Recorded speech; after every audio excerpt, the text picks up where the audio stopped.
Welcome once again to Inside Athletics, brought to you by the IAAF. I'm your host, Boldon, and we are at the site of the 2014 World Junior Championships here at the University of Oregon in Eugene, Oregon.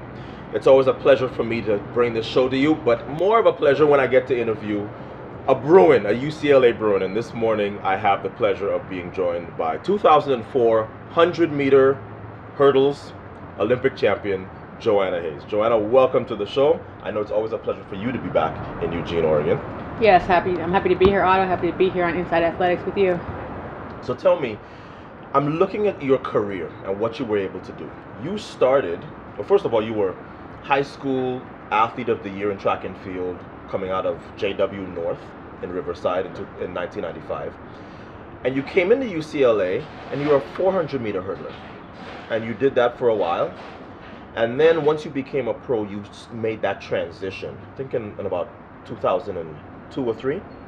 2004. To the 100-meter hurdles, and you became Olympic champion. At what point do you decide, okay, done with the 400-meter hurdles, an event in which you had good success and been NCAA champ? When did you make that transition to being 100-meter hurdle? Well, I don't think it was necessarily a transition, being that I had actually done both hurdles the entire time. I've been a 100 hurdler, Right. 400 hurdler the entire time. But from the high 400 school. had been your better one. The 400 became my better one, Yeah. because I always thought, because in a championship, the 400 hurdles always came first. Yeah. So they would always, I would say, mess up for my 100 hurdles. And I recall not wanting to run the 400 hurdles, getting to UCLA, and Bobby Kersey, my coach, and he told me one time, he said, you know what, you're going to stop not running these 400 hurdles, like, you're going to get this right. He was like, I'm telling you now. Bobby's very good, by the way. Bobby's, he's an okay coach. But he sat me down one day and he said, listen, you want to run the 100 hurdles, that's great, you love them, but you're going to run the 400 hurdles, and I need you to put the effort into the 400 hurdles that you put into the 100 hurdles. If you don't, you will not run them. He told Jackie the same thing with the heptathlon and the long jump. So I was like, fine, I'll run the 400 hurdles. And I got much better, and I'd gotten really good at them. And so I always felt like I'll run them both, and I did them both, but the 400 hurdles, I ended up excelling more in college.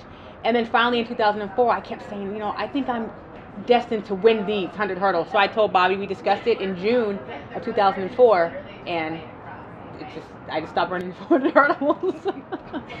Now, there are a lot of athletes that have great high school success and don't end up winning an Olympic gold medal. It's a question I ask my guests a lot because I feel like there's not any one answer to it.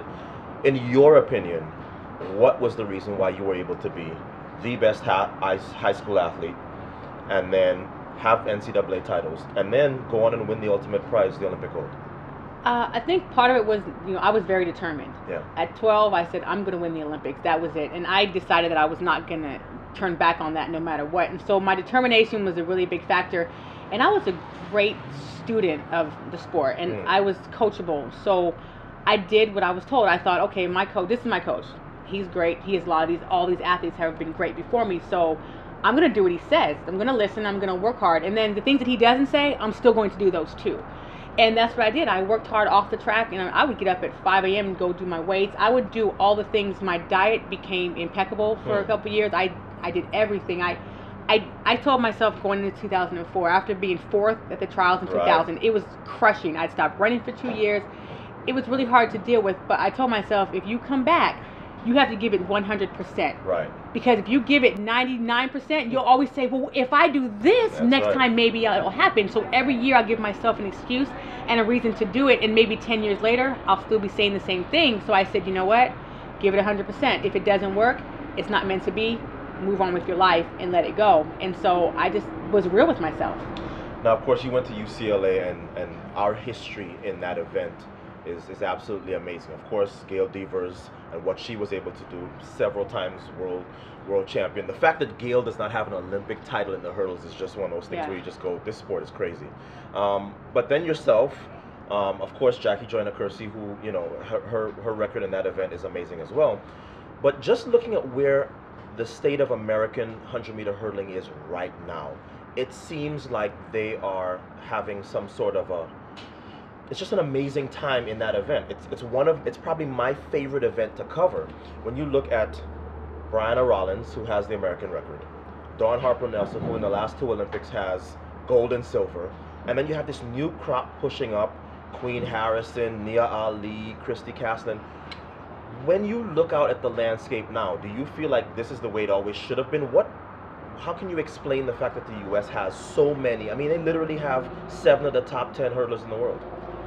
I think, there was a time when the Jamaicans they kind of ran the hurdles. It's like everyone kind of has that time. Yeah. But the U.S., we've kind of been doing it for a while now, and I think that one thing about hurdlers is that we show up and we run. Yeah. We don't, there's no like, who's going to be here? Maybe you'll come. Yeah. I'm not going to come because such and such. We're like, you know what?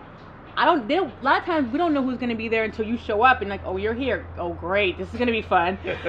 So I think that hurdlers like to hurdle because you get that rhythm. Yeah. You want to race. You want to compete. And hurdling is not just about the competitors.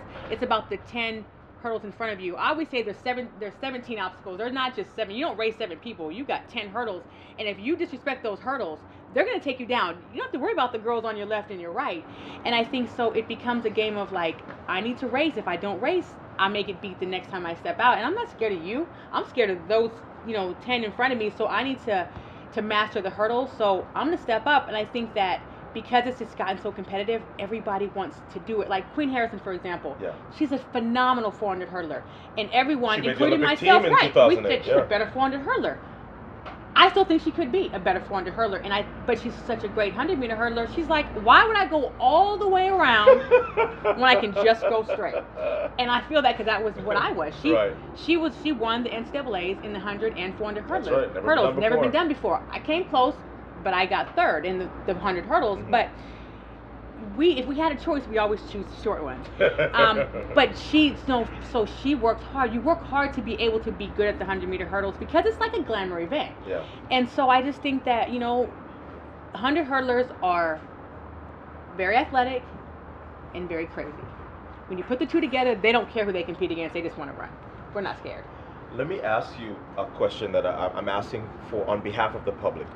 When fans ask me about the men's hurdles, they say, how come those guys get to hit the hurdles? Doesn't that slow them down when they get disqualified? Tell me what the layperson who's watching your event does not know about the women's hurdles. Because of course the hurdles are a lot shorter, and there's always a talk about, oh, they should raise the women's hurdles because you guys don't actually have to hurdle and so on. Give me an example of what is the thing that you can do in those hurdles that will be fatal? Because you guys fall a lot. Tell me what you can do in those hurdles that somebody watching at home does not understand that will make you fall. There's a couple things. Okay. I mean, obviously, if you hit the hurdle, let's just be honest. You hit it, but you guys hit the hurdles a lot and don't necessarily fall. I have plenty of little cuts on my trail knee because you clip them and sometimes you just run through them. I hit, I think, 3 at the Olympic Games. Wow. But when you have a tight core, when you're strong, you can run through them if you hit them at the right angle. If you don't hit them too hard, I always say if you hit the hurdles, they hit you back. Because they're not like the men's hurdles. They're harder. They're much lower, so the men's fall easily. The men's are very light. They just tip over. I never thought of that until now. So because when you raise them up, they become thinner. Right. When they're stuck down, the poles are thicker. The weights are in different places. They don't fall easily. Yes. If you see a woman's hurdle face down, she hit it hard and she probably fell with it. Right. As opposed to the men. If you hit it with your lead leg, it's almost always over for you because now you're stepping on it and you can't land on the ground in a position where you can run off of it. Right. So when you hit it lead leg, you're almost always over. It's almost always over for you. But if you hit it hard enough with your trail leg, like I did in 2005, and I crashed 9 and ran racking to 10. Yes. So basically, if you lose focus in the 100-meter hurdles, there's a good chance that you either go down or you hit a hurdle and completely screw your race. And that's the difference between the men and women. A lot of men do hit them. Certainly, you don't want to hit them if you're a man. You want to be clean. Yes. And when you're clean, you normally have the best race. But they normally graze them, and they're so light. Even if you just barely tap them, they tip a little bit. Yeah. As opposed to, like I said, women, they're tough. Now, your last year of competing was 2008. Technically, yeah. Yeah, that's the last time you will, for purposes of this, yes. That's the last time we'll mention. So you made the transition after you retired, and you did a little bit of broadcasting for a while, and now you are a coach at UCLA. Tell me what that's been like, making that transition from saying goodbye to your career and saying hello to your coaching career. It is a bit of a transition because you do miss competing and traveling and hanging out with your friends, kind of living that life of just packing your bag and jet setting. But having kids changed that immediately, for one. But becoming a coach for me is fantastic. I was a coach for 5 years prior to going to UCLA in high school. Right. So I learned a lot, but you get a different respect for the coaches and the coaching side. It's very stressful. Yeah.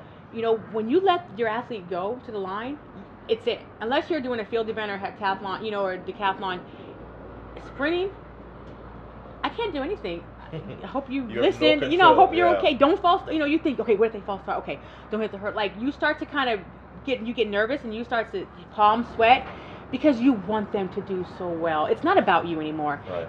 Yeah, you're the coach, great, but that's the athlete, and you want them to run well for two reasons. One, you want them to do well. You love them. They're your athlete. But two, you don't want to give them that talk afterwards when they come and they cry. Yeah, like, you know. How many talks have you had to give this year? I've given a few. Yeah. You know, we've had some ups and downs. And then the thing is, and now I know Bobby had a lot of hurdlers at the same time in the same race. Yeah. And one does well and one How do doesn't. you have to deal with split that? it up. You know, you can't see them both and be like, yeah. So you take them separately. You let them do their cool down. You talk to one, great job, blah, blah, blah. Then the other one, listen, it's okay. We're going to get better. So you work on your talks. But you have to know your athlete and what's going to help them and what's going to hinder them by your words. And thinking back to all the conversations that Bobby and I had after my races, good and bad, I'm like, oh, yeah, I know where he was coming from now. Now I know why he said that, So you know.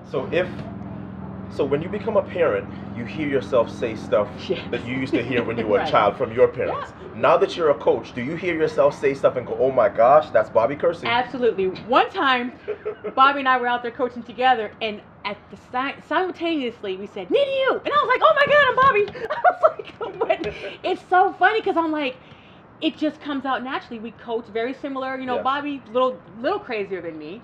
Hopefully not as loud. Not as loud, but you know what? One day at the NCAA's, I yelled at my hurdlers. I said, you know what? Because when Bobby comes out, he yells at them, and they run fast at practice. I'm like, So you figured let you'd me try this. I said, let me tell you something. You want me to come out here yelling like Bobby? I will. And I started just going crazy. And then a few weeks later, Tanya Buford-Bailey says to me, hey, Joanna, were you out there yelling at your hurdlers? like, going about Bobby? I said, yeah, I was. And again, I'm in the zone of coaching. I didn't realize that everybody could hear me yelling these things, but I was jokingly saying it, but I was serious. Like, if that's what you need, I will coach how you need me to coach. I'm going to be me, but if there's certain things that are going to make you go faster, then by all means, I'm going to do it.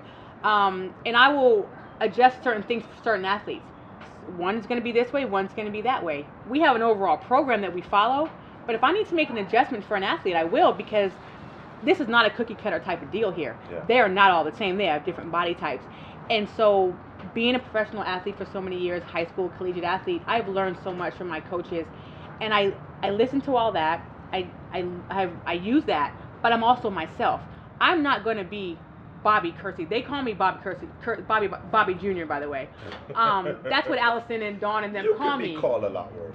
No, I have no problem being called Bobby Jr. Yeah. And they started calling me that before I became a coach at UCLA. It was when I was assisting Bobby for the last few years, helping out, coming out, timing them and things. They're like, man, you're Bobby Jr. Right. Yeah, we can't say certain things around you anymore, you know, but I am going to be similar to Bobby. There's no doubt, because I believe that the program that I was trained upon under works. Yeah. I mean, I'd be a fool to say it didn't work. I don't know. You know, a big gold medal, people would probably argue, and not just mine, Yeah. by the way. But so I am coaching that way.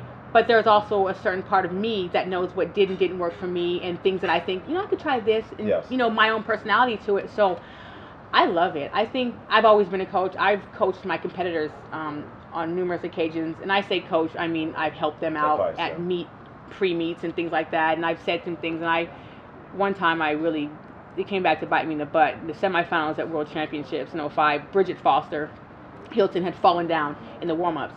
I should have been focusing on what I'm doing. I saw her fall. I'm like, oh, Bridget. And I walked up to her and I was like, focus. And she beat me in the semifinal. I'm very sportsman-like. Yeah. And I don't feel bad about it, because I ended up falling anyway, and she got a bronze medal. Right. So you know what? Right. It worked out. She beat me in the semi, but she's a friend of mine, Exactly. and so I didn't have a problem with it. But I'm just used to helping people, and I love being able to help these young athletes.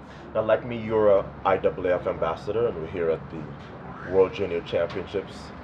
Tell me about what you're most looking forward to seeing this week. I obviously want to see the 100-meter hurdles. Yeah. Kendall Williams ran 12.8. I was here at the juniors when she ran that, and she's a heptathlete. And I am excited to see her. And you know, Dior Hall was 13 flat, and these are really great athletes. So it'd be exciting to see how fast these kids can run in the men's 100. You know, Trayvon Rommel. Like, I've been watching him run all year. And just overall in general, though, I want to see the future. And I'm excited to see all the events from sprints to throws. You know, there's 4 UCLA athletes competing. 2 in the throws. I have 110 hurdler coming in, and then we have a distance runner. So we've got kids here, and I'm just really excited to see what is coming next for this future, because there's no doubt these kids here are going to be, the next few years, the ones that are going to be the elite athletes at the Olympics and the World Championships. So I'm just excited to see what we have coming up. Well, thank you for joining me, and I really wish you the best with getting those Bruins back on track. I know you do. Always Thanks, good to see Otto. you. Thank you.